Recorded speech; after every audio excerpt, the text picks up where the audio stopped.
Kahit san man maparating, hanap pa rin ay iyong lambing. At kahit ano man ang mangyari, sa'yo pa rin uuwi.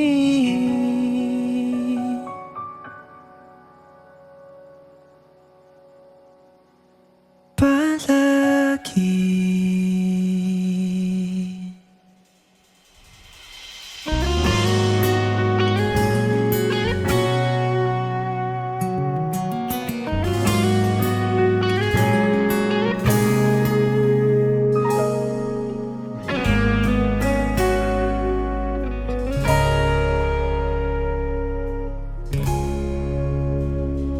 Di man araw-araw na nakangiti,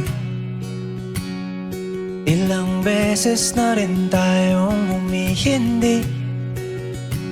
Di na mabilang ang ating mga tampuhan. Away ba't di natin di na namamalayan?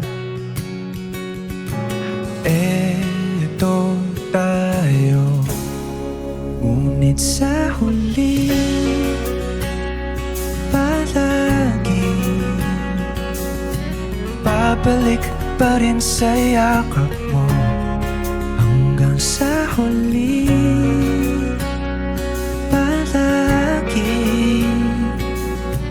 pipiliin kong maging sa'yo. Ulit-ulitin man, nais kong malaman mo, iyo ako, palagi.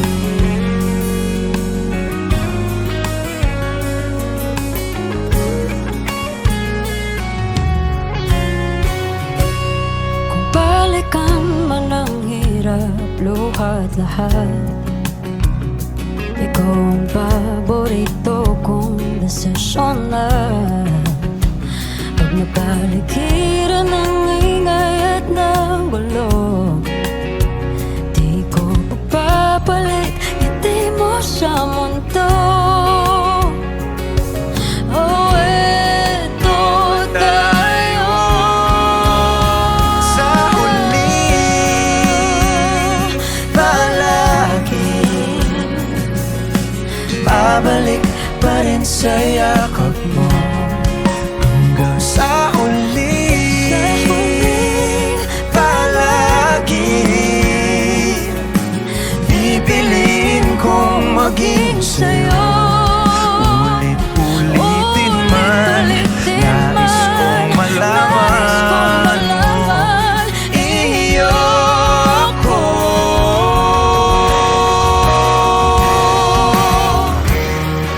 Sa pagdating ng ating pilak at ginto, diamante may abutin, ikaw pa rin aking bituin, nagtatangi kong dalangin hanggang sa huling sigaw.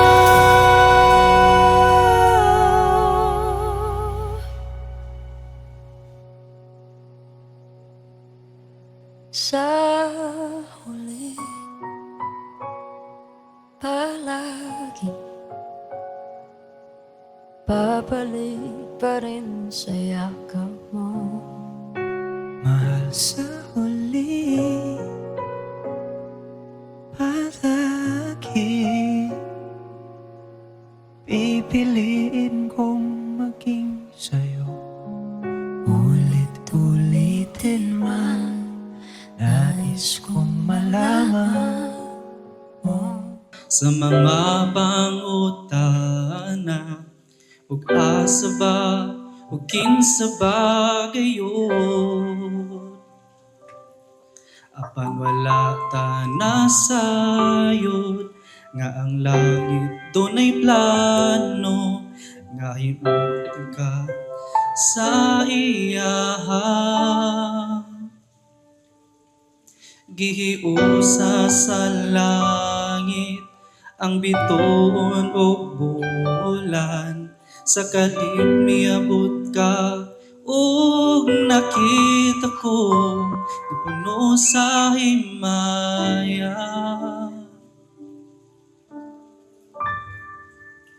Wa ko damha nga ikaw makaila, wa ko damha nga ako mahigugma, wa ko damha nga ikaw maakuan. Uyon ang langit, kulit, ug wala ka nagdahom, niabot ka sa kalit. Ako damha.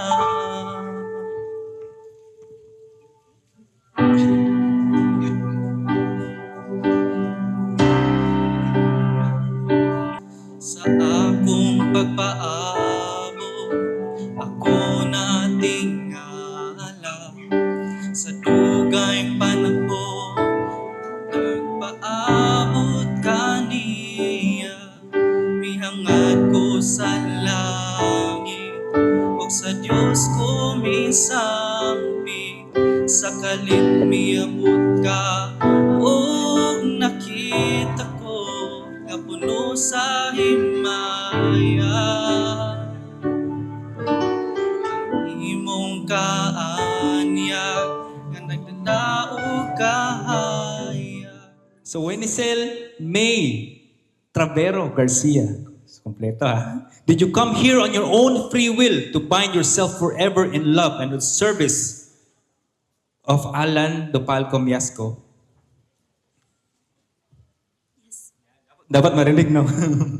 And to Alan Dopalco Miasco, did you come here on your own free will to bind yourself forever in love and service of Wenicel May Travero Garcia? Yes, Pastor. Alan and Mimi, in this marriage, na ba? Kung wala, or you can speak now or forever hold your peace. Lagi natin sinasabi, hindi na kayo magsasalita, no? Forever hold your peace. Wala. Tuloy na. So, love is never love if it's forced to one another. No? Dili ni pinugsanay. Walay shotgun diya. Wala. Dili ni pinugsanay. No? Love is never love. It is forced to one another. Free will makes love much more meaningful. Without it, love loses its essence. Even our Creator Himself did not force us to love or serve Him. If He did, then that would make us robots or machines that are pre-programmed to love Him. And there's no real meaning and satisfaction in that. So God wants us to love Him with all our heart, soul, mind, and strength. So Alan and Mimi, the fact that you are here by your own free will in front of all these witnesses and in front of God who sees our hearts and minds, proves that you really love each other and you want God to bless your union. Now, so let the wedding continue. So let us all remain standing for our scripture reading. No? Love is patient, love is kind. It does not envy, it does not boast. It is proud. It is not dishonor. It does not dishonor others. It is not self-seeking. It is not easily angered. It keeps no record of wrongs. Love does not delight in evil, but rejoices with the truth. It always protects, always trusts, always hopes, and always perseveres. Love never fails. And now these three remain: faith, hope, and love. But the greatest of this is love. Let's all pray. Our Father, maker of heaven and earth, full of wisdom and compassion, we thank you, Lord, for this special day wherein we are gathered here in our holy presence, in your holy presence, Lord, to celebrate and bless the union of Alan and Mimi. We humbly come before you to ask for your Holy Spirit to be with us today. And bless this ceremony in the mighty name of Jesus Christ our Lord, in the name of the Father and the Son and the Holy Spirit. Amen. We may all be seated. We're gathered here in this afternoon in the presence of our Creator and each to other to witness and celebrate joining of Alan and Mimi in holy matrimony. Last time, like few days ago, I asked them, what's the difference between a covenant and a contract? No, there's a difference. A covenant is sacred. When we say sacred, you are saying it to the Lord. No, so kaya nga sabi ko, we're all gathered here in holy matrimony. Tuloy na gyud ni nga kasal. Indeed, love is a great mystery. Sabi nga, love works in mysterious ways. Two people, different walks of life, will be joined together in this wonderful day. So, Alan, who would imagine, no, Alan from the orphanage, growing up from the orphanage, na makikilala niya si Mimi, one of these days, nakilala niya, and then talagang nagkaroon sila ng bonding, nagkaroon sila ng, what you call this, develop, no? Lahat, yan ang matanagi na, mga namin nyo.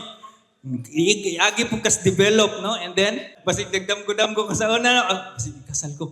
Mauna yun ni. Finally, dili na ka pwede kadagan. Dili na po pwede kadagan si Mimi. Diretso na ni. So, and today we know that love is real.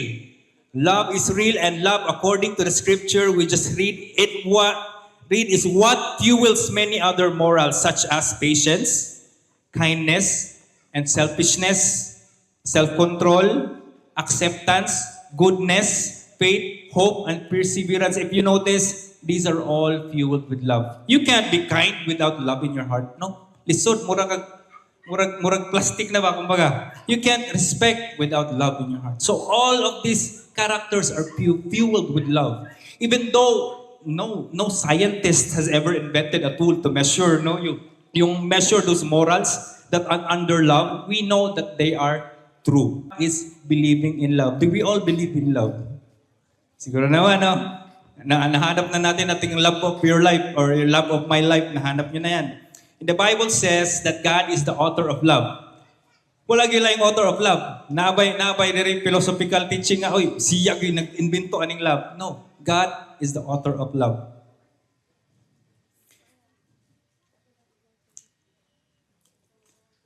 That is why He created marriage.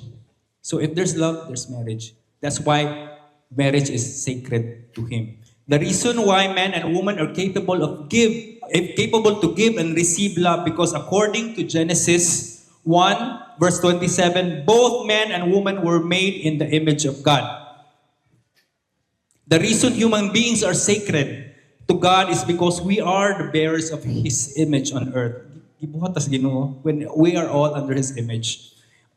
Unlike animals, human beings are moral beings capable of love, loyalty, faithfulness, justice, mercy, kindness, and all other good qualities are God possesses. So God made man different. God made man to have soul, and that soul is how you feel emotion, and one of that emotion is love. Sino dito nakahanap ng soulmate? You can say nahanap mo ng soulmate mo because you have found love. And if you don't have soul, then you won't experience love. God created us with morals. So marriage is also sacred. You know why? Because God created us in His own image, and marriage is sacred. If people only knew why marriage is sacred, they would not feel bitter and when attending weddings. Meron dito, pag-attend ng weddings, sana all. Sa umpisa lang yan. Basin, kuan, di rin nagpunta mag-click, di ba?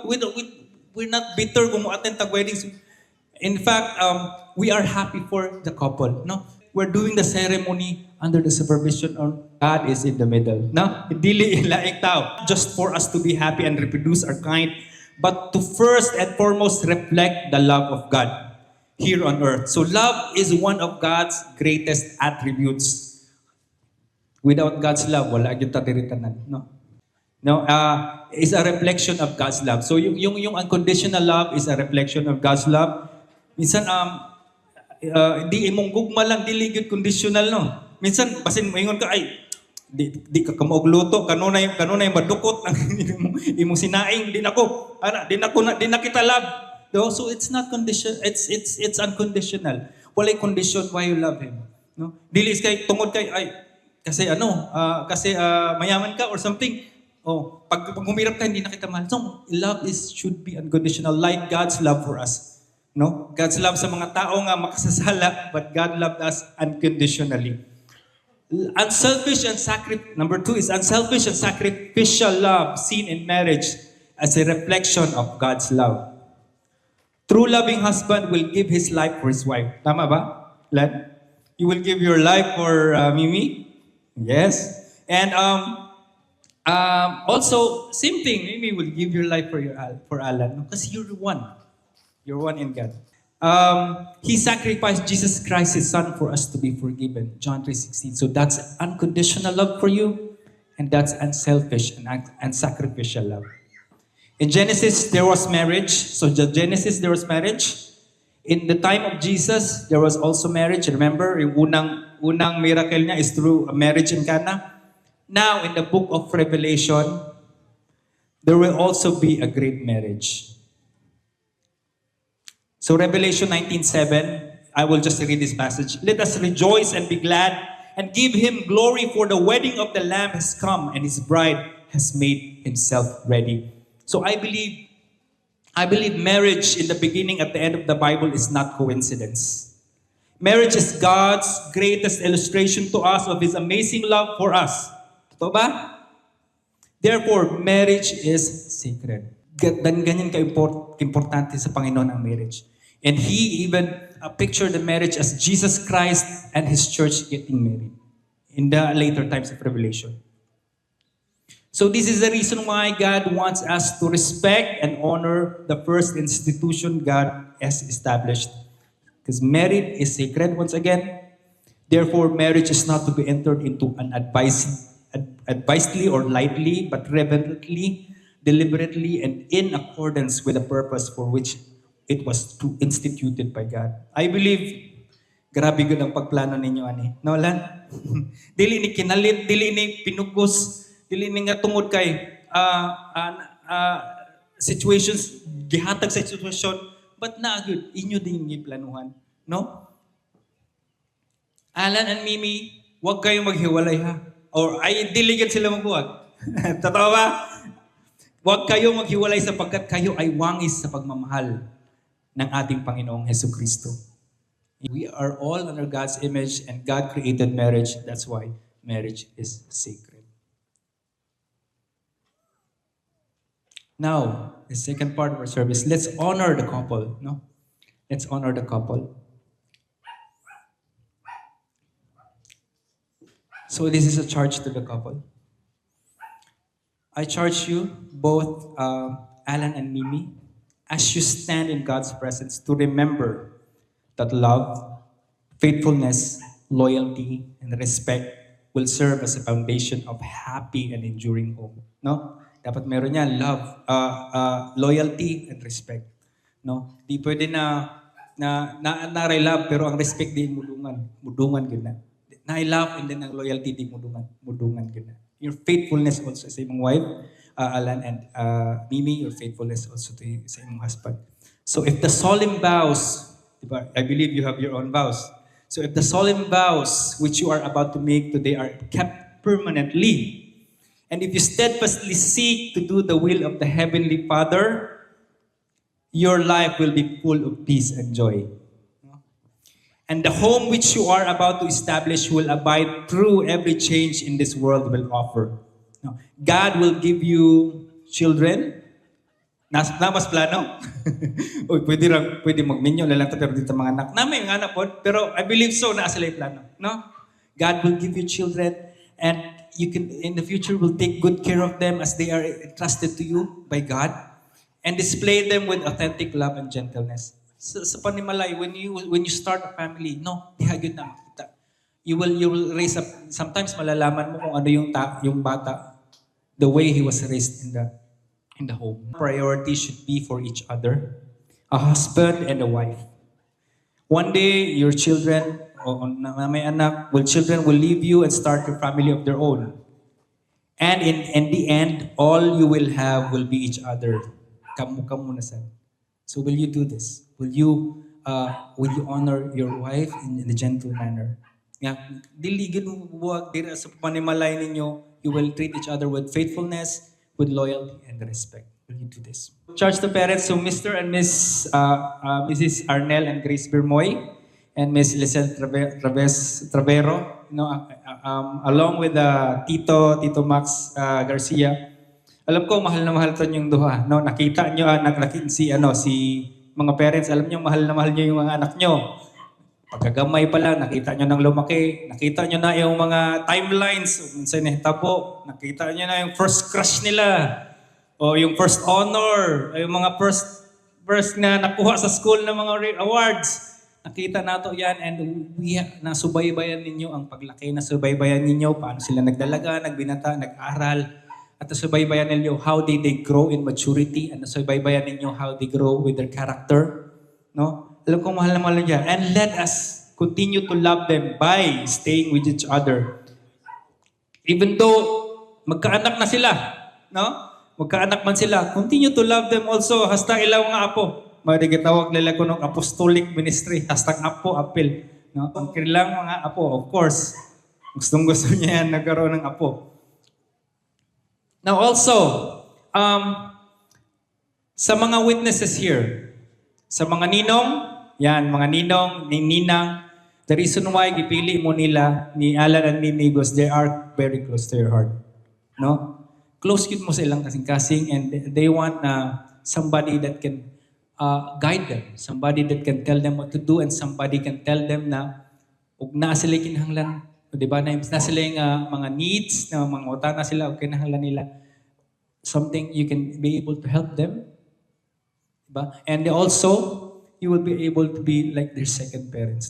Sa mga di pa anda mga parents, siguro just treat them like a younger brother or younger sister. Pero I can see naman that I think that's all ninongs and ninangs ninyo with parents na. No? So andam na gina mga parents. No? They can be your additional sons and daughter. No? Additional son and daughter. So to the witnesses here, promise in front of God. Ituring na parang anak nyo as if they are your younger, or as if they're also your younger or brother or younger sister sa mga wala pang family. Remember, ang pera na uubos, pero ang gugma dili gyud na mahurot. No?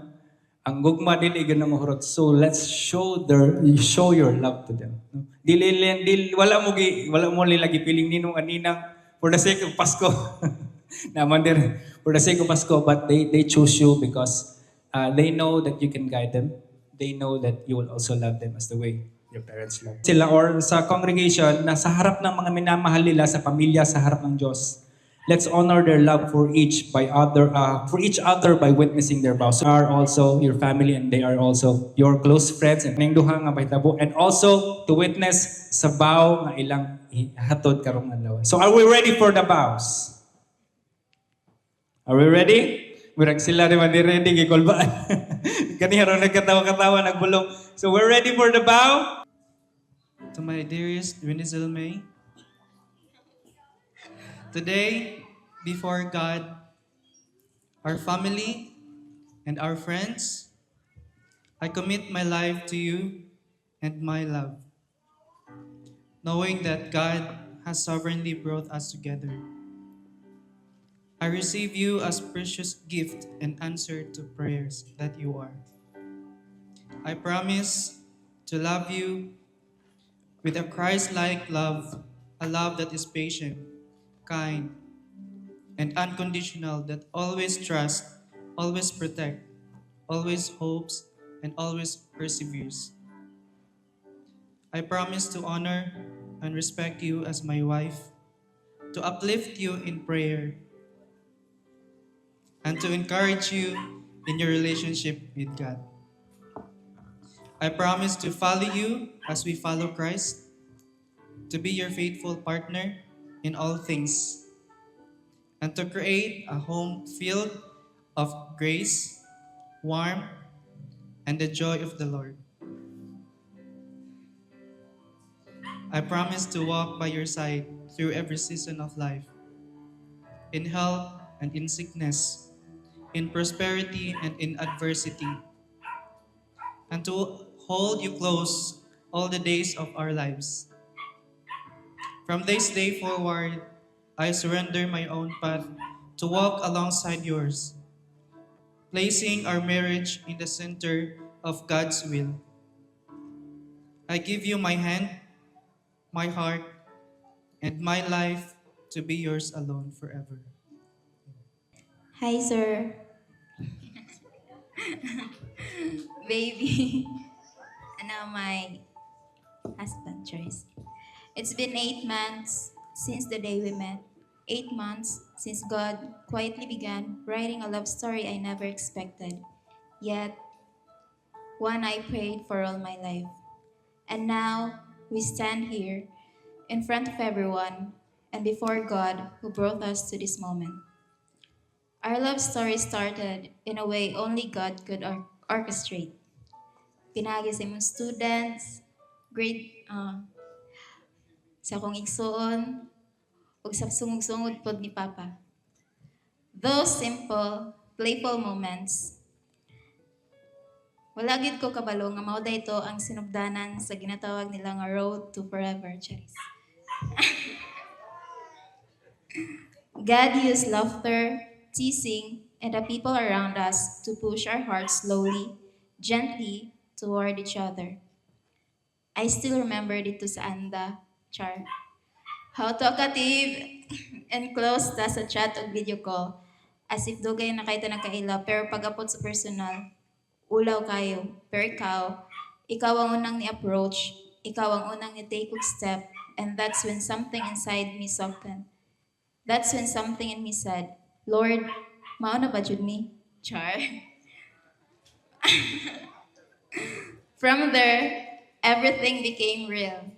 The late night talks, the good night, take care moments, the love, mga pangluod, the misunderstandings, the struggles nga maka-question ta kung asa ta padulong, the months nga dili sure kung sa ta, but bisan unsa kagubot, kita ra gihapon ang duha nga mag-uban. We solved problems together when no one else knew. We held into each other even when it was easier to let go. And in every hard moment, I saw something in you, a love that fights, a love that stays. There were nights nga maghinukto ko maghunahuna asking God, Lord, sakto ba ni? Siya ba? And so I prayed. I prayed with a trembling heart. I said, Lord, if siya jud, give me peace. If dili, show me signs. And God, in His goodness, answered. He gave me peace, He removed my doubts, and He showed me that His plans are better than mine. He gave me you, my answered prayer, my safe place, my joy, my own version of Song Joong Ki, my miracle that I never thought I deserved. Today, standing before the one who wrote our story, I vow to love you the way God commands. I vow to walk with you through every season, in blessings and in battles, and peace and in storms, in days full of laughter and nights filled with tears. I vow to pray with you, protect our love, and choose you every single day. And today, with my whole heart, I stand on this promise. What God has joined together, let no one separate. Baby Charis, my husband Char. Thank you, Lord, for this man, for his love, his patience, his effort, his heart, for bringing me the man who chooses me in weakness, in imperfection, in everything. And for as long as God gives me breath, I promise to love you with a love anchored in Him. A love that stays, a love that fights, a love that lasts. And for the rest of my life, I choose you with a heart fully yours and a love fully rooted in Him. Mahal kita, huayni, saranghe, gihigugma ta ka. I love you so much. My greatest adventure. Amen. Wow, bigyan natin ng round of applause. That was so great. Now, what's better than to seal this vow sa symbols na itong pagdadalhin karon? Contact after this wedding ring, there's suffering and enduring. No, but this wedding ring is the symbol of a seamless circle.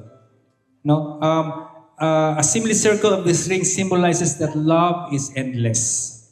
Just as our Heavenly Father's love for us endures forever, so does His desire for this couple's love to be endless. Mimi, I give you this ring as the symbol of my vow. With all that I am, all that I have, I honor you with this ring. I thee with.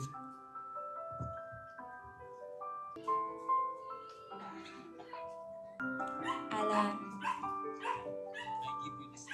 I give you this ring as the symbol of my vow.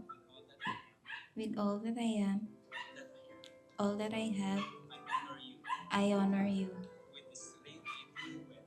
With this ring, I thee with.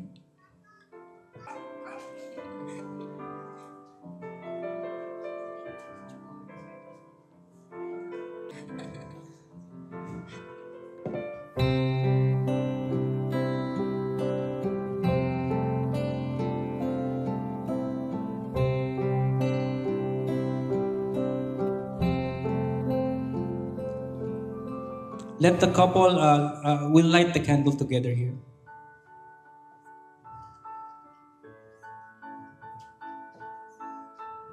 Medyo basta.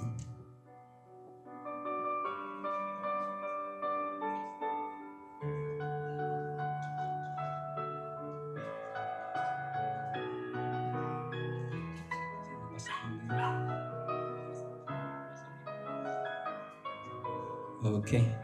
And then I will ask you to both turn off your candles. Huy pa. So this symbolizes that singleness is gone. Patay na. No? They are all together in one piece. Alan's life will also be Mimi's life, and Mimi's life will also be Alan's life. A symbol na we're both born individually in this world, but once there's marriage, you both share your life. The word sa Ginoo is a lamp unto our feet and a light unto our path. No? This symbolizes na if unahon ninyo ang Ginoo and you take His word in your everyday life, He will direct your paths. He will direct your paths straight. Nga it's a light unto my feet and a light unto my path. So Alan and Mimi, I want you to place your hands in the Bible. Place your hands there. Will you promise before God Almighty that you will love Him with all your heart, soul, mind, and strength, and teach your future children to do the same? Will serve Him faithfully and commit to make Him the center of your family? Yes, Pastor. Yes. Okay. Thank you. So may I call on the coin. Coin symbolizes earthly wealth, no? Kalunos-lunos ang, sabi nga nila, kalunos-lunos daw ang pamilya na walang pera. So that's why we just want blessing for them. We just want wealth for them, no? Sino bang hindi gusto, no? And in addition to this symbolizes that Alan and Mimi can have earthly wealth when followed according to God's purpose in His glory, no? Alan, just don't let money. This is a warning to you that don't let money get a hold of your hearts. Maraming pamilya nasisira sa pera. Yan, daghan yun, no? Nasisira sa pera. So just what you do is seek God's kingdom first and His righteousness, and all these things will be added to you, even blessings, even wealth, even money, as long as you seek Him first. Hold the coins. Hold the coins.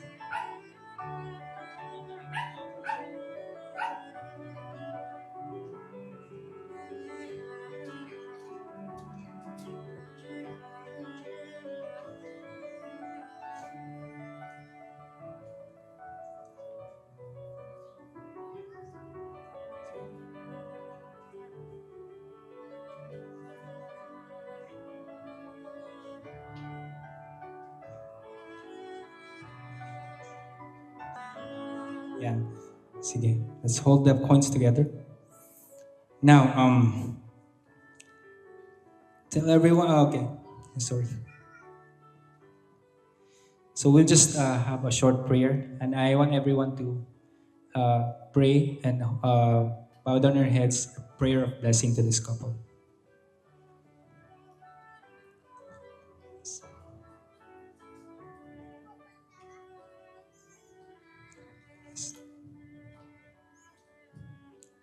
Our Heavenly Father, we thank you, Lord, for the prayer of blessing for this couple, oh God. We know, Lord, that everything comes from you. You're the source of all wealth in this earth.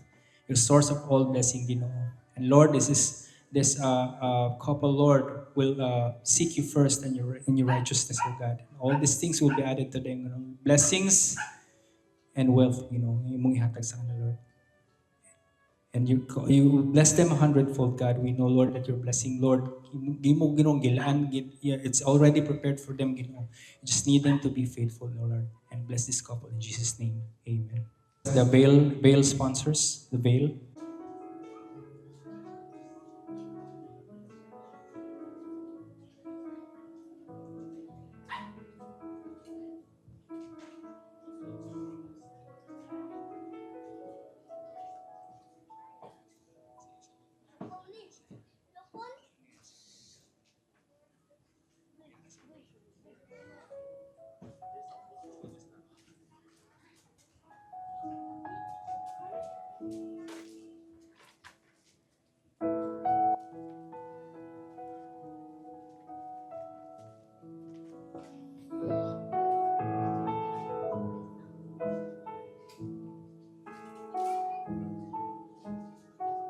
Symbolizes the role of husband and wife. Wife, submit to your husband. Husband, love your wife as Christ loved his church. Alan, love Meme as Christ loved his church. Meme, submit to your husband. This symbolizes as well that while the husband is still alive, he should use his strength to love and protect his family and not to harm them.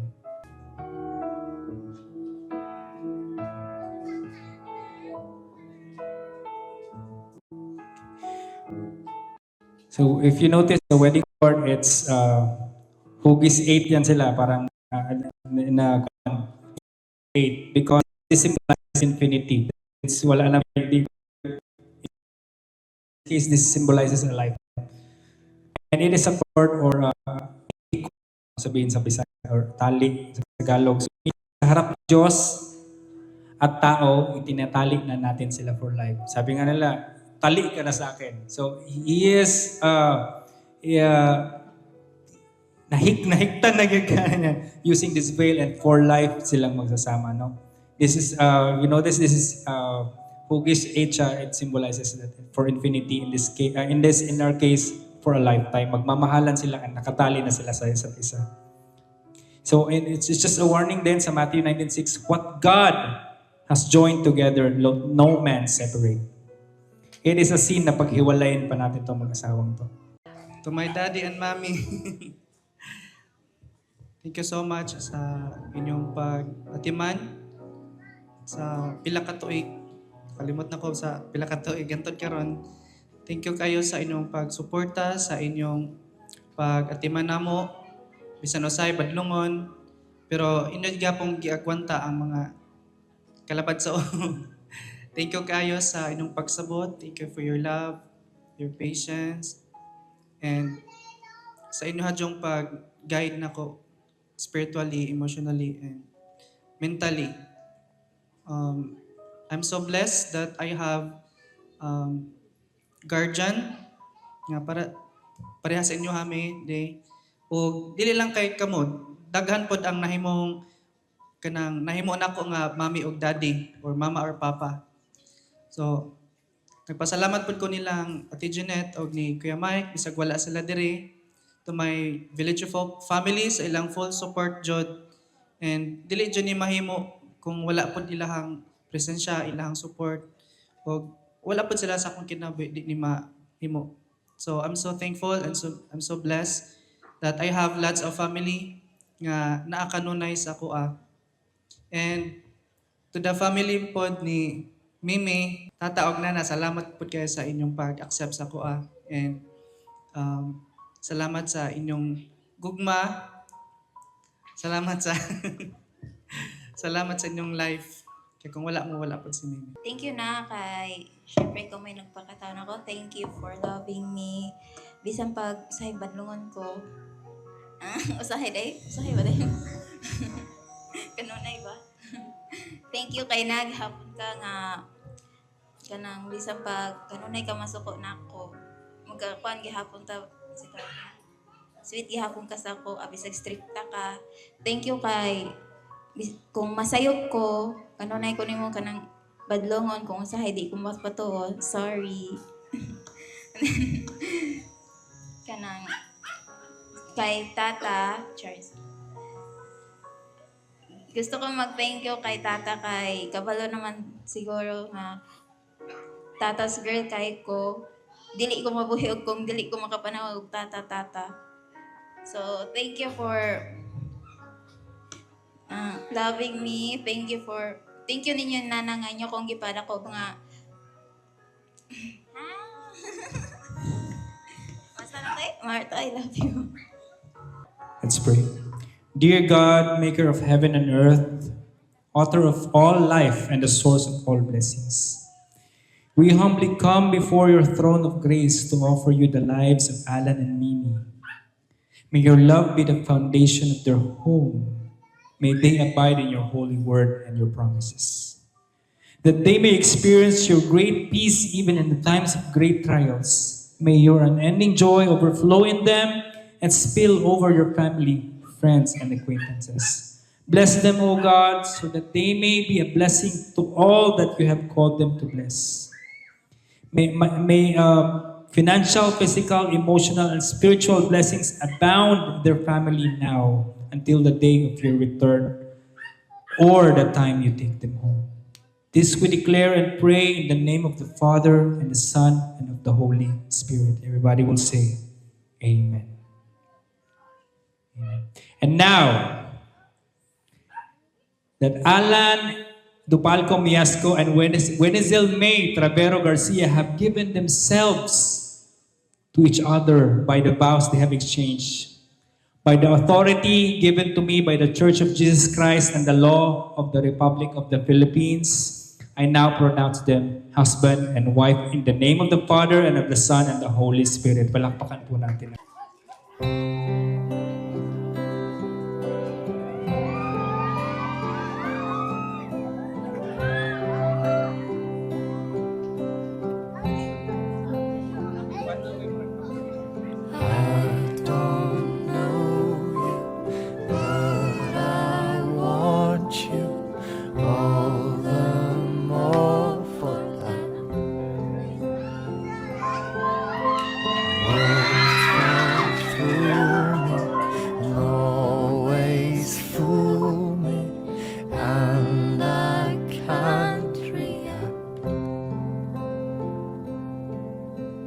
Games that never amount to more than they're meant will